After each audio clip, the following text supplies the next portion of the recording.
Pero los que no tienen prescripción no tienen derecho también a la salvación. La iglesia debe conformarse con que se convierte los que ya están predispuestos a la fe. O debemos estar capacitados para también ayudar a alcanzar la fe al que no la tiene y al que incluso está en posiciones cosmovisivas completamente contrarias, y que tenemos que estar en la posibilidad de ayudar a esa persona a ver que efectivamente existe un creador y existe una creación y que somos parte de esa creación, que somos hijos de ese creador y que Él es el que tiene el futuro en sus manos, Él es el que tiene nuestra salvación en sus manos. La iglesia no tiene derecho de limitarse en reacción a lo que ya estamos dispuestos a hacerlo. Lo que dice Cristo, ir por todo el mundo y predicar el evangelio a todo el mundo. Entonces, si ya la cosmovisión materialista o naturalista, liberal, humanista, idealista, ha acaparado la inmensa mayoría de la humanidad, nosotros tenemos que tener una idea muy clara de nuestra fe. Y tenemos que tener una idea muy clara del por qué nosotros creemos eso. Y tenemos que tener una idea muy clara de las bases en que nos fundamos para creer, para luego poder convencer a otras personas que están en una posición hostil o antagónica a nuestra idea para que ellos alcancen la fe en el Señor. De otra manera, tendremos que seguir contentándonos y conformándonos con los dos o tres que tropiezan con nosotros, con la iglesia, y se convierten porque ya tiene una mamá o un tío o cuando era niño, su abuelo, le habló y tuvo una buena raíz para que luego va a sustituir. Pero no somos llamados solamente a cosechar, a recoger a aquella gente que ya han sido sembrados y que tienen cierta posibilidad, sino que son una ínfima minoría de la humanidad.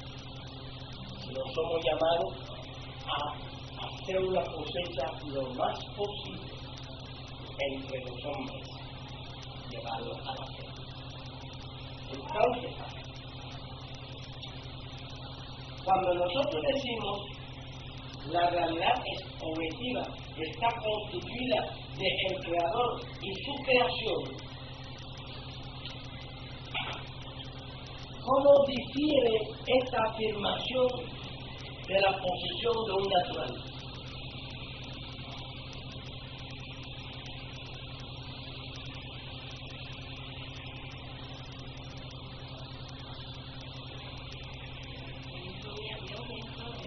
No lo presenta como trascendente, sino que es parte de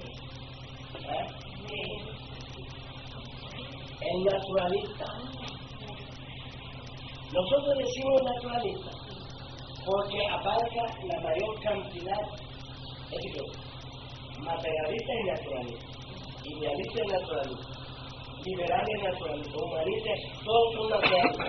Mientras que usted dice materialista, hay naturalistas que no son materialistas, el idealista no es materialista, pero es naturalista.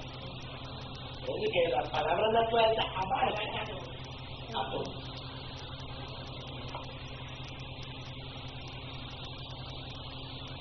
Ahora,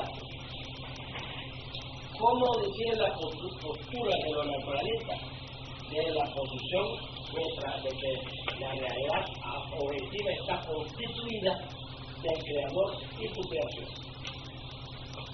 ¿Cómo decía? La perspectiva es que para la realidad objetiva incluye relaciones creadoras. Para ellos incluyen al creador, que probablemente entienden que la realidad objetiva es la materia consciente y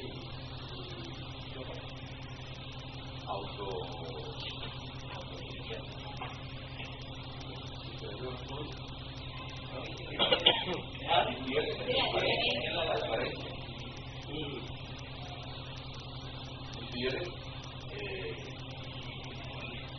primer lugar porque quitan al creador. En segundo lugar, también difieren en la concepción con respecto a la materia. Ellos dicen que es autosustente y nosotros creemos que no, que puede crear. Efectivamente. Ahí están los dos puntos fundamentales. Que mientras que ellos presentan a la materia como autoexistente, nosotros presentamos a Dios como autoexistente. Y mientras que ellos limitan la realidad objetiva a la materia, nosotros incluimos en la realidad objetiva tanto a Dios como la materia. Y entonces, en el tercer punto, mientras que ellos ven a la materia como un proceso de autodesarrollo, nosotros vemos la materia o el universo material como una obra de Dios y no como un autodesarrollo. Entonces las dos ideas clave de ello es autoexistencia y autodesarrollo. Con estas dos ideas eliminan el concepto de la creación por la idea de autoexistencia, pues ya no tuvo un origen, un acto creador. Y autodesarrollo elimina la planificación divina. No obedece a un plan divino, no obedece a un propósito divino, porque se debe a su desarrollo, a su autodesarrollo fortuitamente, y no que está hecho conforme a un propósito o un plan. Es decir, no tiene un diseño,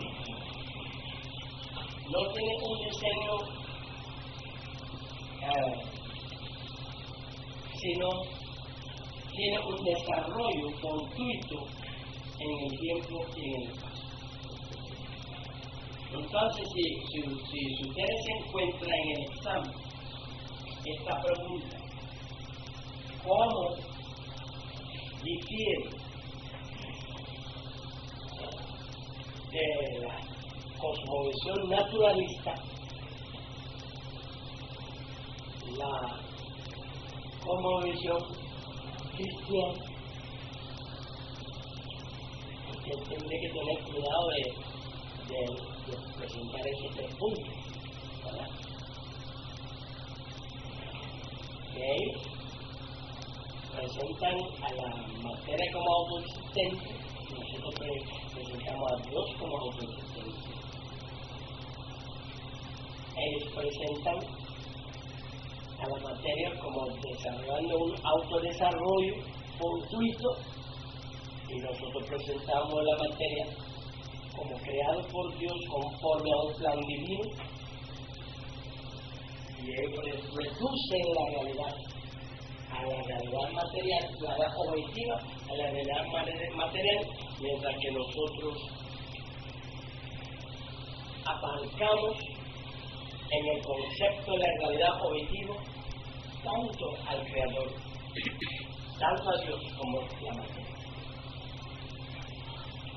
Ahora, esto es muy importante, porque mientras que ellos no creen en Dios, nosotros sí creemos en la materia como existente realmente. De modo que ellos no tienen ninguna ventaja cognitiva sobre nosotros. ¿Por qué? Porque el hecho de que nuestra fe no nos impide de conocer los mismos hechos científicos que ellos conocen. Todo lo que ellos pueden conocer de la materia, lo podemos conocer igual que ellos. De modo que nuestra fe no nos representa ninguna desventaja cognitiva.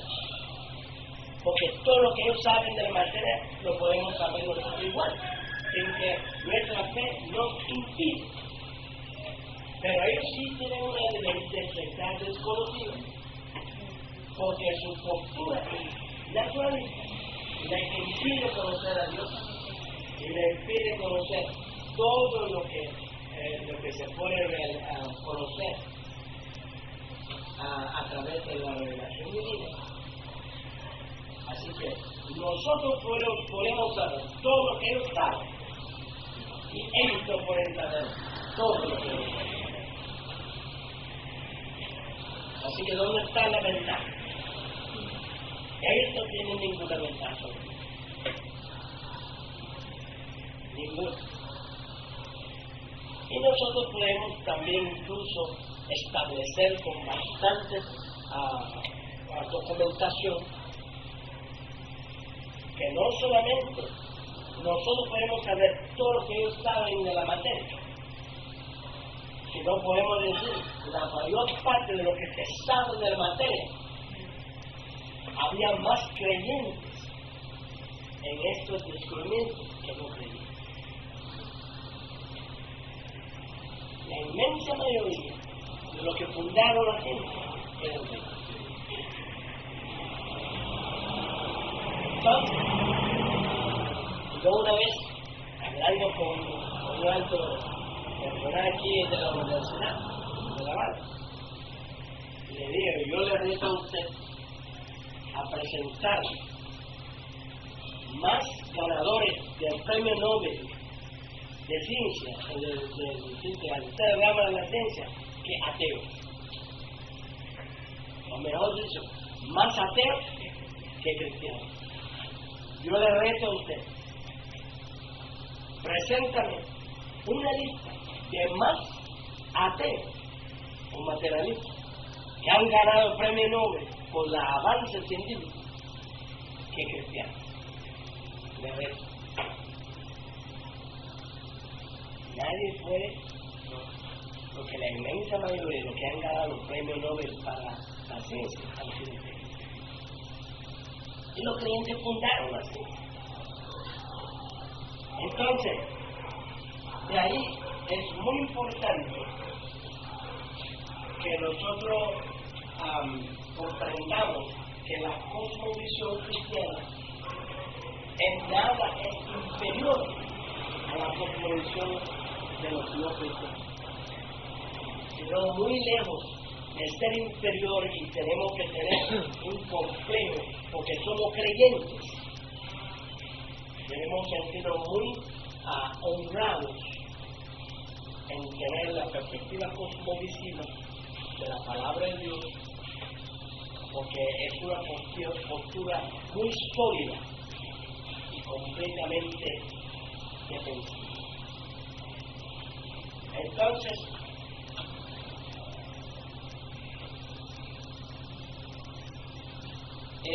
respecto a esos tres puntos que dijimos,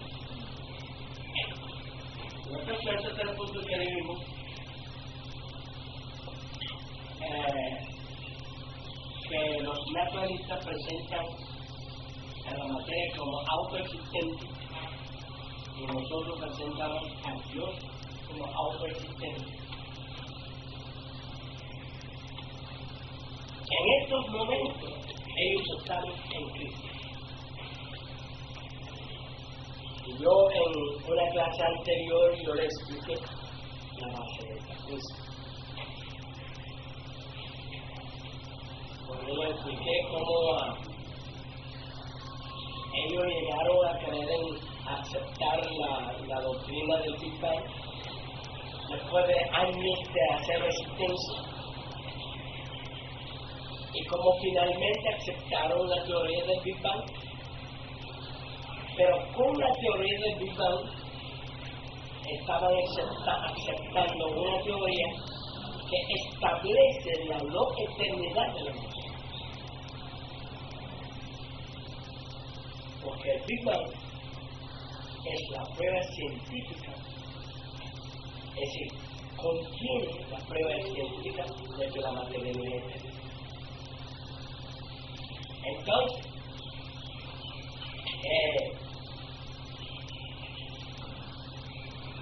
yo le expliqué que si ese punto infinitesimal de materia altamente condensada no estuviera en desequilibrio, no podía explotar. Entonces, si explotó, es porque estaba en ese desequilibrio. Si estaba en ese desequilibrio, no podía haber existido eternamente. Y entonces, nada que muere es eterno. Entonces, ya usted ve que a través de la teoría del Big Bang, ellos se ven frente a frente con una premisa científica de la no autoexistencia de la materia.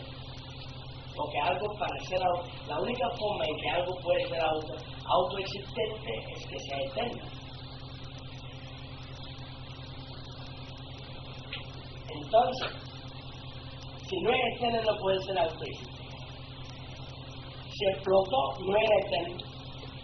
Y si no era eterno, no es autoexistente. Entonces ellos han venido defendiendo la posición de la autoexistencia de la materia y ahora no lo pueden defender. Esa es la razón por la cual surge la teoría de las cuerdas. Porque a través de la teoría de las cuerdas están tratando de darle a antecedentes al puntico. Entonces, a crear una base para creer que hay muchos otros mundos y así ir echando para atrás y para atrás el principio, alejarlo del Big Bang para allá. Pero toda esa especulación no ciencia, todo eso invento, imaginativo, pero no ciencia. Entonces quiere decir que la teoría de la autoexistencia de la materia está en crisis. Ahora,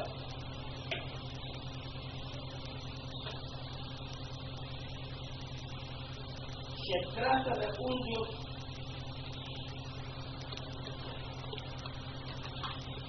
y dos creaciones.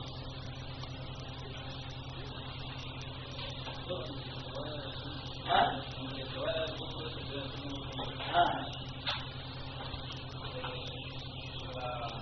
El puntito y la explosión y la fragmentación de todo eso es bueno.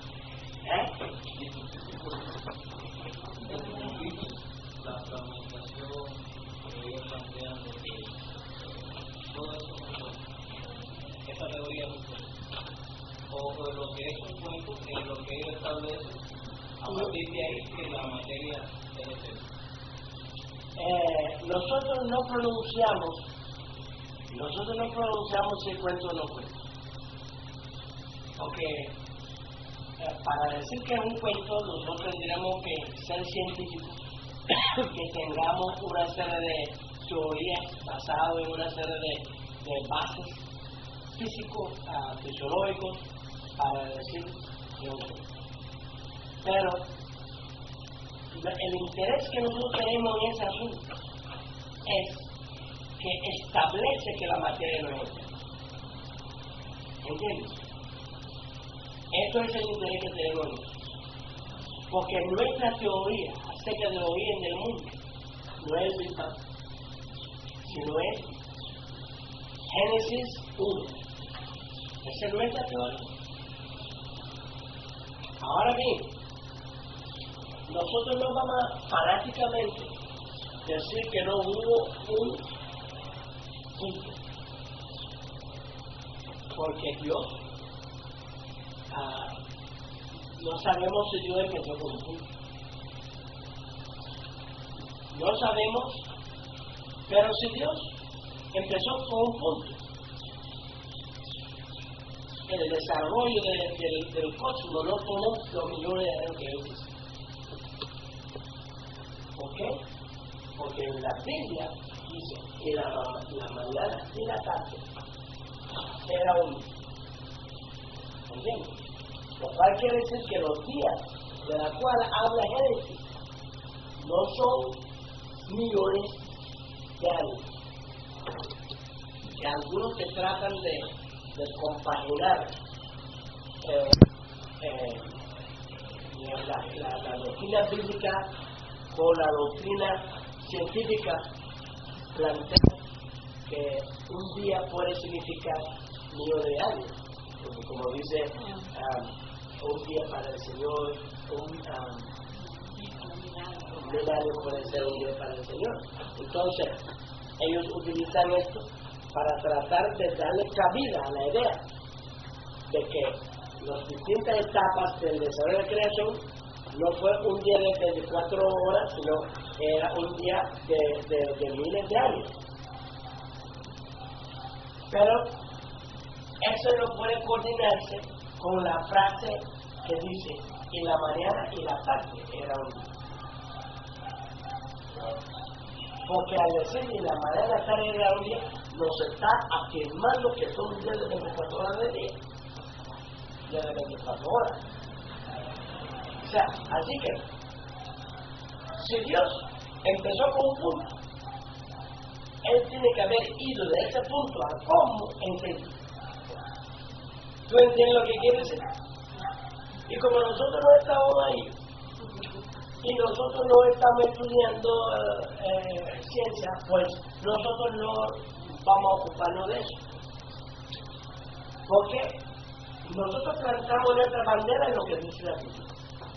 ¿Entiendes? El tiempo dirá si hubo puntico o si no lo hubo, si explotó o si no explotó. El tiempo dirá. Él siempre ha dicho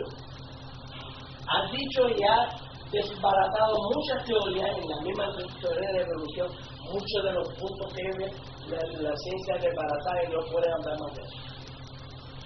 Como por ejemplo, cuando ella decía que la vida surgió en las costas de las aguas salinas, bajo ciertas condiciones de convulsiones, de calor y de radiaciones y en todas esas cosas que creó las condiciones para que se sintetizara espontáneamente la vida. Ahora, ellos están sin una teoría, porque se ha podido comprobar que en el tiempo que dicen que la vida surgió, esa circunstancia que dicen que es la causa de la síntesis no existía. Entonces, esa circunstancia que decía que era la que sintetizó la vida, en esa etapa en que la vida no existía, entonces ellos están ahora según una teoría de cómo surgió la vida. En este mismo momento no tienen una teoría de cómo surgió la vida. Entonces, ¿qué pasa?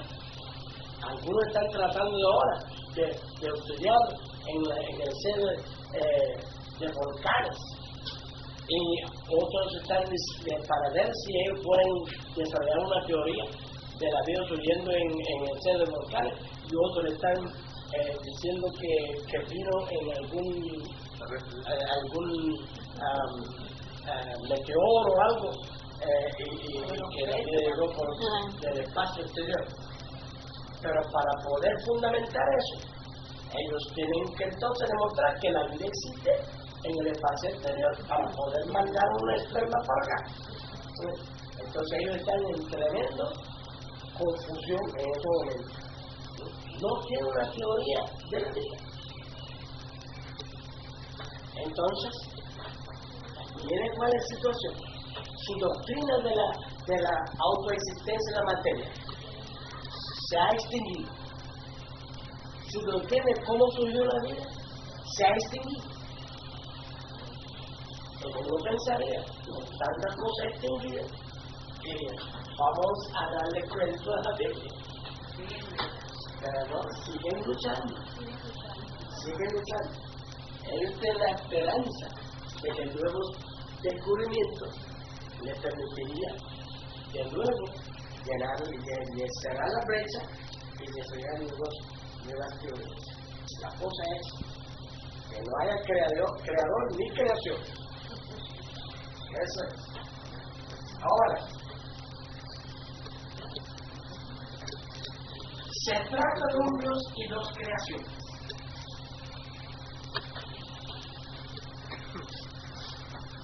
Cuando usted lee eso, para el cristiano, eso es lo más normal de la vida, ¿verdad? Un Dios. ¿Cuándo ustedes creen en un Dios y dos creaciones? Amén. Bueno. Ustedes no se extrañan con eso.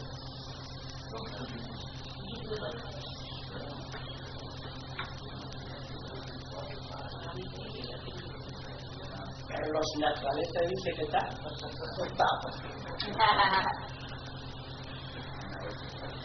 Aceptamos creador, no vamos a aceptar a la otra. No aceptamos creador y ahora cómo vamos a aceptar los creadores.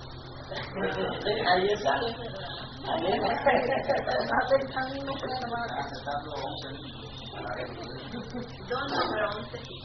Ahora nosotros en otra parte del estudio de la creación, nosotros estudiamos textos bíblicos que nos habló de creación visible e invisible.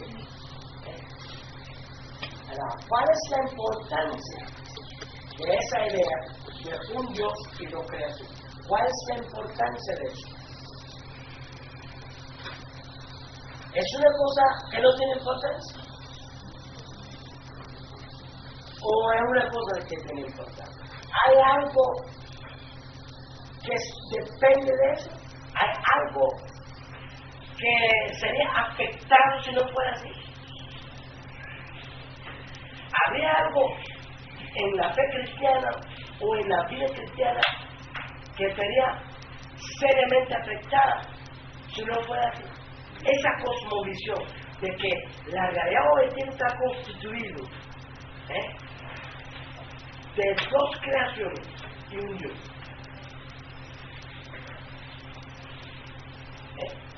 Si se eliminara esa visión, ¿podríamos seguir con la fe que tenemos ahora?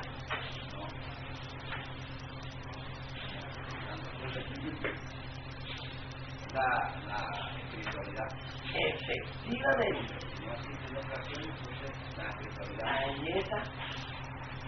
Si no existen dos creaciones, la dimensión trascendental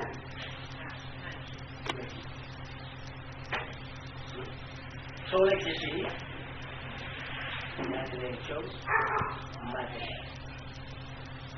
Entonces,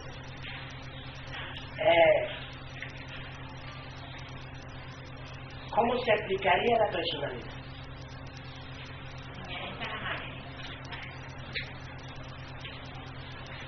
¿Cómo se podría hablar de la existencia del alma? ¿Cómo se podría hablar de la esperanza eterna, de la vida eterna? ¿Y dónde iba a cumplirse esa vida eterna? ¿Cómo se hablaría del nuevo nacimiento? Si no hay dos creaciones, ¿se puede hablar del nuevo nacimiento?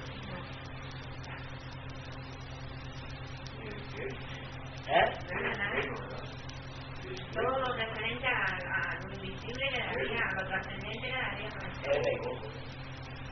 Entonces, ya usted ve, hermano, que nosotros los cristianos debemos ser capaces de captar a partir de sencilleces las implicaciones para nuestra fe.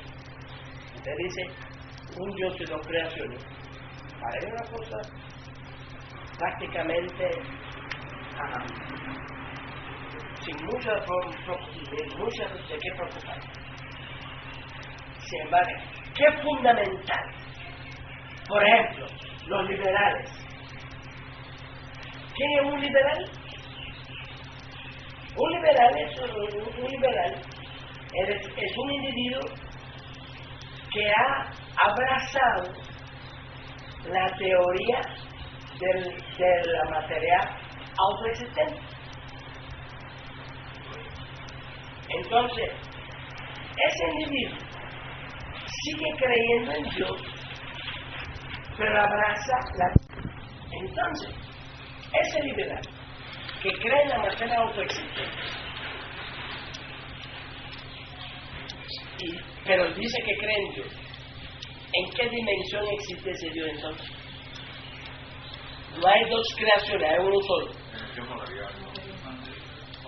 Entonces ese individuo tiene que meter a Dios ¿dónde? Adentro de la creación material. Si él mete a Dios dentro de la creación material, ¿es trascendente ese Dios? No.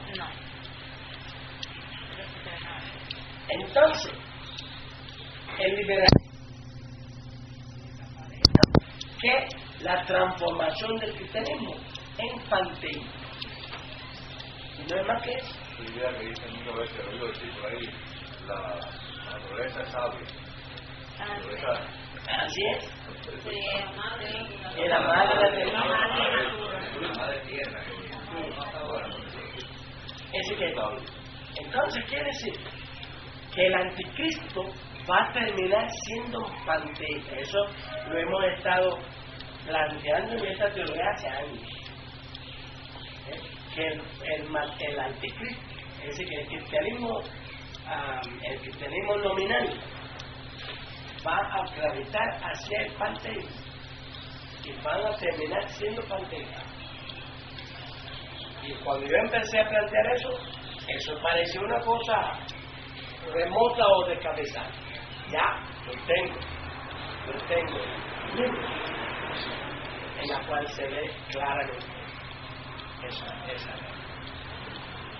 Entonces, quiere decir que yo di en una clase de filosofía de que las posiciones filosóficas que ocupa la persona es como un raíl de tren, que cuando usted monta te lleva a donde te lleva, te lleva a donde te lleva, y cada posición tiene un final a donde lleva, y la gente piensa que esos finales por un discurso lógico racional, sí, pero es que ese discurso racional o lógico, al partir de una premisa determinada, lleva a una premisa determinada. Y por eso es muy importante que los cristianos parten de la premisa correcta. Sí. Porque si no partimos de la premisa correcta, nos vamos a encontrar nosotros mismos sorprendidos donde nos llevamos. Entonces, si una persona dice, yo soy cristiano, dice, yo creo en Dios, pero yo... Y a esa persona está obligado, por la doctrina de Dios, a creer que la materia es autoexistente. Si cree que la materia es autoexistente, no puede haber ninguna otra cosa existente que no sea la materia, lo cual quiere decir que no existe. Pero si él insiste en creer en Dios, entonces ¿dónde tiene que meterlo? Dentro de la materia. Entonces al meterlo dentro de la materia le quita personalidad, ya no es una persona. Le quita trascendentalidad, ya no es superior al hombre, porque el hombre es el fenómeno más desarrollado en la naturaleza. No es superior del hombre, es inferior. Porque si el hombre tiene personalidad y él no tiene, entonces ¿quién es superior? Entonces, quiere decir que ese individuo que está diciendo que cree en Dios, que es cristiano, es simplemente un inconsecuente, un cobarde que no es capaz de asumir la posición real de un naturalista. Quizás él tiene una mamá, un abuelo, un papá, un esposo, un amigo, alguien que no quiere darle esa mala espina de decir yo soy ateo, soy materialista, yo no creo en Dios. Entonces asume esta postura intermedia de que yo soy liberal. Pero el liberalismo no tiene fundamento ninguno. Los únicos dos fundamentos racionales que existen en materialismo espiritual o teísmo, como lo llamamos. No existe ninguna otra estructura o construcción que sea racional. Y el liberalismo es solamente un medio camino de una persona que quiere evadirse de asumir la postura realmente que quiere asumir, porque no quiere buscarse por él. Entonces, no hay ninguna forma de decir, yo creo en la evolución, yo creo que la materia es autoexistente y yo creo en Dios. Porque si tú vas a insistir en seguir diciendo que tú tienes que modificar a ese Dios de la Biblia, ponerlo dentro de la materia, quitarle su personalidad, quitarle su supremacía y volverlo una entidad dentro de la materia que ya está completamente lejos del Dios de la Biblia. Entonces de ahí usted ve la importancia de mantener en nuestra concepción teológica este concepto: Dios y dos creaciones. Porque ese modelo cosmovisivo de Dios y dos creaciones es lo que da validez a la dimensión trascendental y da validez a la dimensión de la personalidad. Da validez a la dimensión de la espiritualidad. Ahora,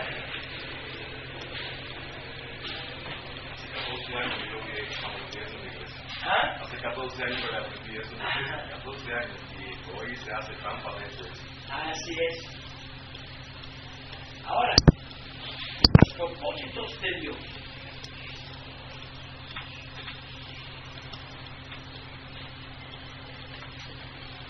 Si no hay un creador, y quiero que ustedes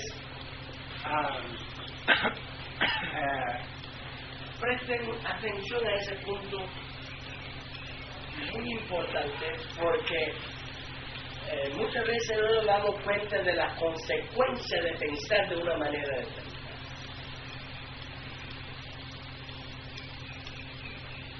Pero si no hay un creador, la realidad objetiva no tiene un diseño.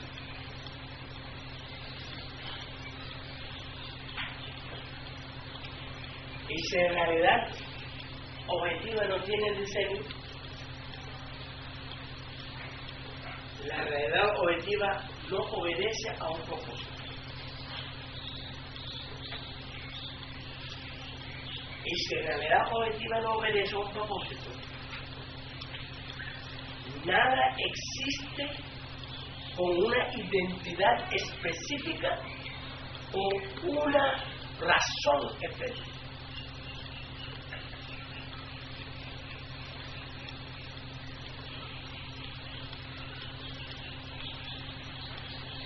Entonces, en eso se basa la relatividad.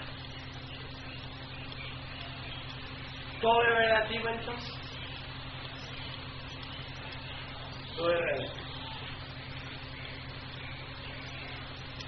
Ahora, un diseño implica un propósito.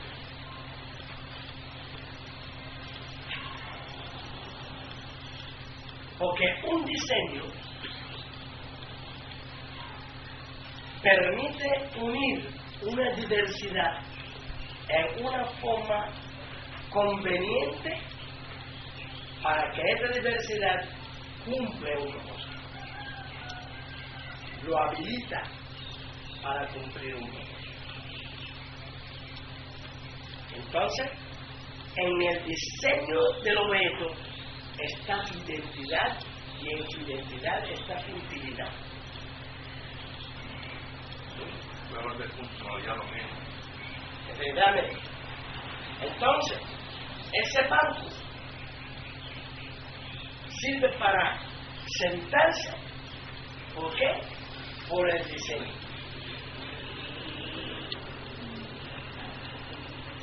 Por el diseño. Sirve para sentarse. Ahora, si nosotros desbaratamos el banco y con la madera hagamos una mesa, el mismo material, pero no sirve para sentarse. Porque cuando yo cambié la estructura, cuando yo cambié el diseño, cambié su utilidad. Su utilidad. Entonces el diseño siempre está en función de un propósito. El diseño siempre está en función de una razón de ser. Este ventilador tiene el diseño que tiene en función del propósito por el cual existe. Todo lo que existe tiene un diseño que lo habilita para el propósito por el cual existe. El ser humano tiene un diseño y ese diseño le habilita a él para ser hijo de Dios, para ser el príncipe de la tierra, para ser la familia real en la creación. Si estuviera diseñado de otra forma, no podría cumplir esta vocación. Entonces, si yo creo que la materia existe como algo autoexistente,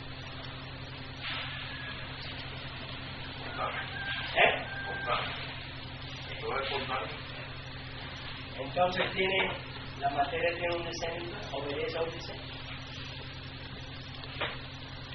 Si no obedece al diseño, algo existe con una razón.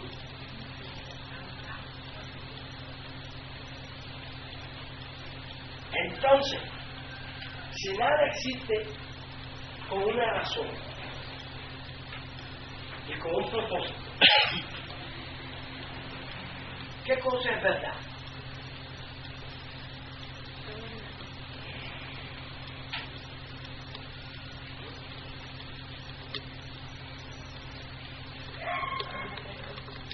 ¿Es verdad? Ahora bien, ustedes han observado que el hombre moderno es un loco, ¿verdad?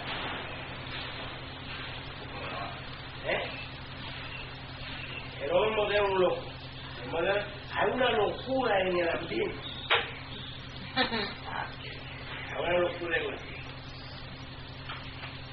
Usted se ha preguntado por qué cuando nosotros éramos niños chiquitos el mundo parecía tan aceptado, la gente aceptaba, y ahora desde unos años para acá se ha acelerado, todo el mundo parece muy alejado, muy el liberalismo. Pero ¿qué tiene que ver el liberalismo con eso? Cuando el mundo creía, cuando la gente creía que el mundo era creado por Dios, La gente veía a la realidad objetiva como algo organizado, como algo diseñado, como algo en la cual cada cosa tiene su identidad y cada cosa tiene su razón de ser y cada cosa tiene su función y cada cosa existía para un propósito y que el individuo podía descubrir su lugar y su misión en la vida y cumplir y encontrar el sentido de la vida. Entonces, en esa cosmovisión fundada en el concepto cristiano del Creador y su creación,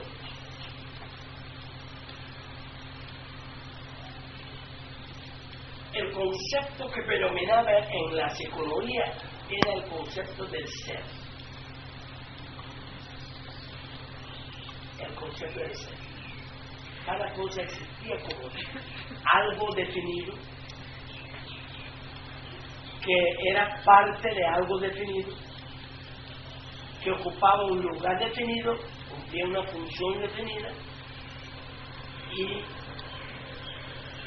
tenía una razón definida por la cual existía. El mundo tenía un carácter definido, un diseño definido, y una identidad definida y una razón de ser definida. Así que el concepto del ser era el concepto predominante en la psicología de los seres. Y llega la doctrina evolutiva.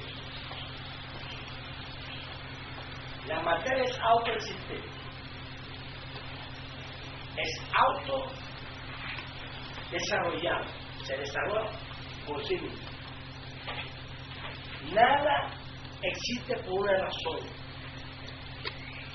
nada existe con una identidad definida, nada existe en un lugar que le corresponde para algo específico que le corresponde. Ni el conjunto, ni lo particular forma parte de ningún plan, ningún propósito. Todo es un flujo de cambio. Todo está en proceso de cambio. No hay nada definitivo y no hay nada definido. Todo es algo que está en un proceso. Y no hay, y claro, en ese panorama en la cual todo es un proceso,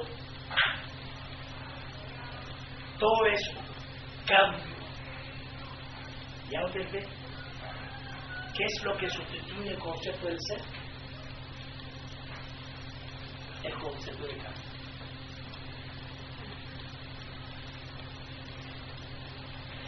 Entonces, cuando todo el mundo, su mente estaba fundada en la idea del ser, la gente aspiraba a ser un hombre, una mujer, un hijo, un esposo. La idea del ser convocaba a la persona a aspirar a ser.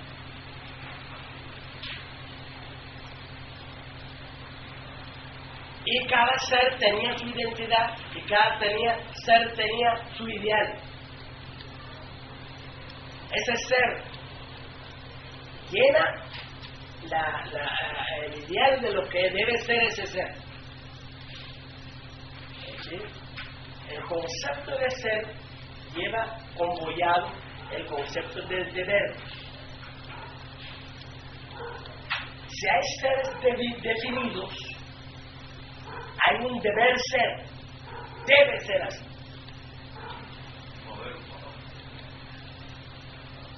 Si hay seres definidos, entonces los seres deben ser de una forma determinada.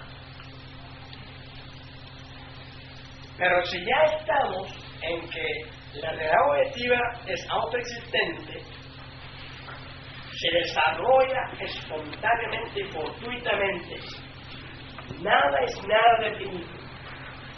Nada tiene identidad específica, nada tiene una razón de ser específica, no tiene que ser nada específico porque no existe en función de nada específico y por tanto no tiene que ser nada en específico. Entonces, en ese cuadro de que nada existe por ningún motivo especial y por tanto no tiene que ser de ninguna forma especial y no tiene que ser nada definidamente, entonces el cambio es la idea principal. Todo está en cambio. Entonces, en ese cuadro no hay absolutos, no hay deberes, no hay compromisos.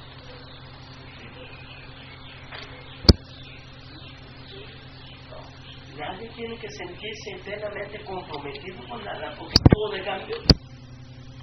Es un loco que usted va a estar pensando en comprometerse con algo que va a estar el otro día cambiado. Y cada vez que va mañana, ¿qué cosa es el cambio de compromiso? ¿Cómo se define ahora el matrimonio? Es un convenio entre dos personas para compartir su vida, de tanto que los dos están en la vida. El concepto de dos personas que se aman y se comprometen por toda la vida es hoy día considerado una locura.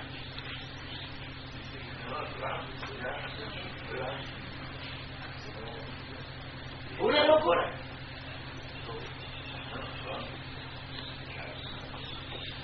Antes usted llevaba su zapato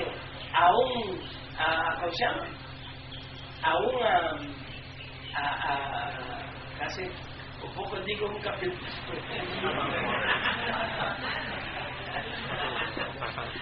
Antes usted llevaba su zapato al zapatero. Y ese zapatero recibía su zapato con un sentimiento de compromiso, porque era un zapatero. Un zapatero era un individuo que tenía que ser de una forma determinada, porque un zapatero fungía en una función social y la sociedad también tenía una función y era un engranaje de seres definidos con funciones definidas que se normaba. Un zapatero tenía que ser así. Y entonces esa pareja nace con ese orgullo de oficio y él sentía orgulloso de cumplir con ese ideal de lo que es un zapatero. Entonces él da su palabra y sí, yo voy a hacer esto, yo voy a hacer así en ese tiempo, y se cumplía porque él estaba con la idea de ser un zapatero.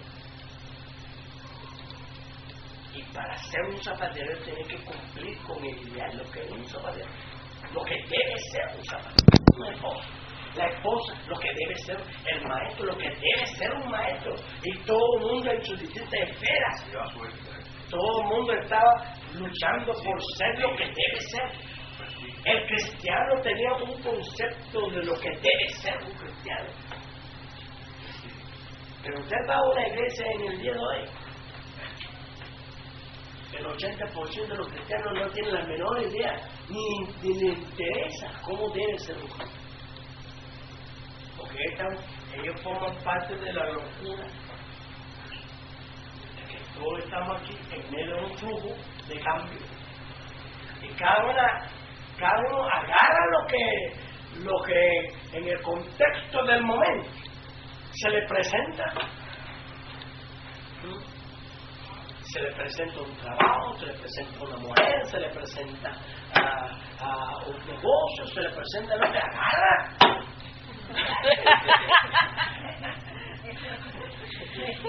Claro que tú no sabes mañana lo que va a pasar. Tú no sabes mañana lo que va a pasar. Entonces la gente no vive con sentimiento de principio, con sentimiento de compromiso, de sentimiento de encomendarse a nadie ni a nada. Todo el mundo está agarrando en el momento lo que hay en el contexto y seguir caminando y cada día inventar.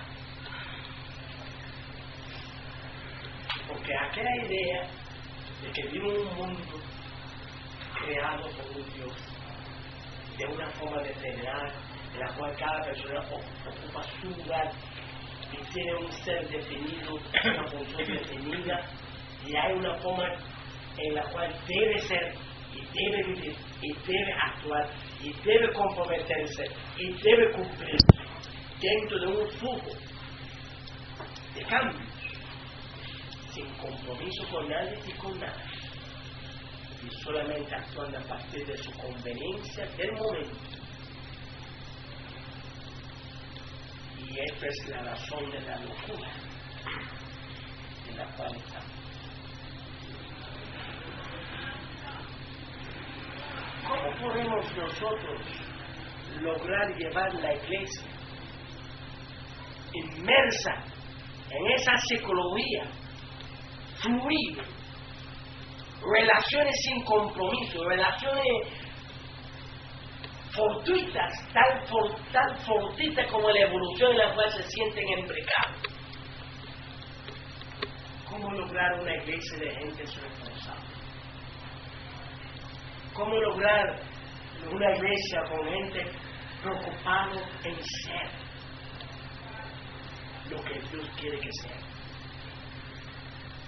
¿Cómo lograr una iglesia de gente comprometidos?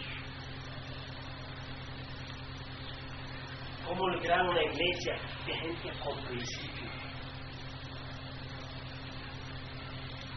Que cumplen deberes, que tienen un sentimiento de deber. ¿Cómo lograr una iglesia de gente estable?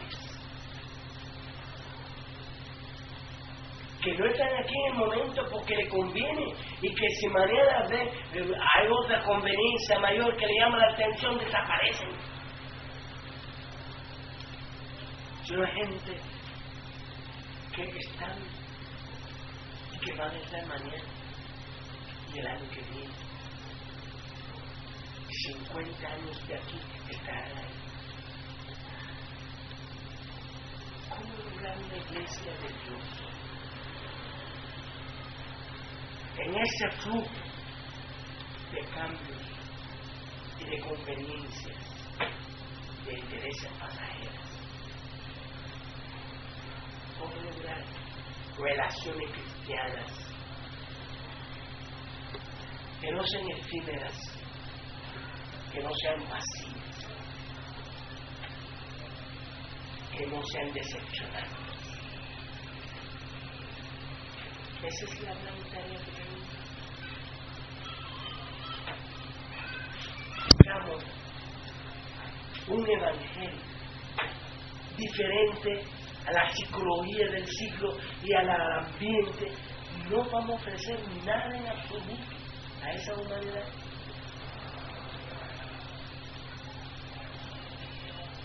No vamos a ofrecer nada diferente. Y nuestra gente va a ser igual. Si no sabemos el por qué esas cosas existen y cómo podemos guiar a esa gente hacia otra realidad diferente. Y ser el refugio en medio de la locura. Ser el lugar donde cuando la gente llega, es como si entran en algo en que se puede respirar y se puede entender y se puede sentir seguridad. Vamos a quedar dentro de la iglesia en la misma locura. Vamos a quedar dentro de la iglesia las mismas relaciones efímeras, las mismas cosas sin compromiso, sin sentimiento de responsabilidad, de deber, sin seriedad.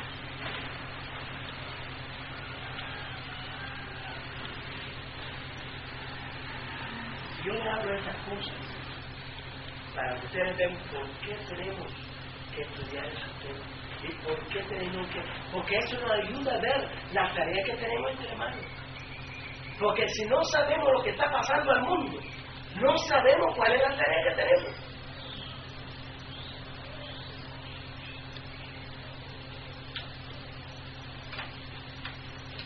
Entonces, tendremos que pedirle a Dios que nos sentamos bajo esos estudios, siempre esperando, simplemente esperando la hora de Dios.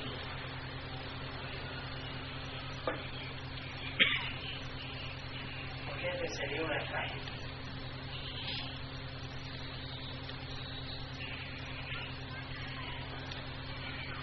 Estamos obviamente tratando de llegar al fondo de la cuestión que estamos enseñando para que llegue a alterar de una manera fundamental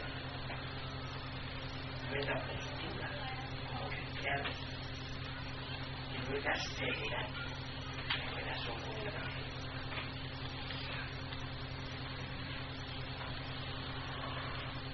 Estaremos solamente tratando de sacar las notas,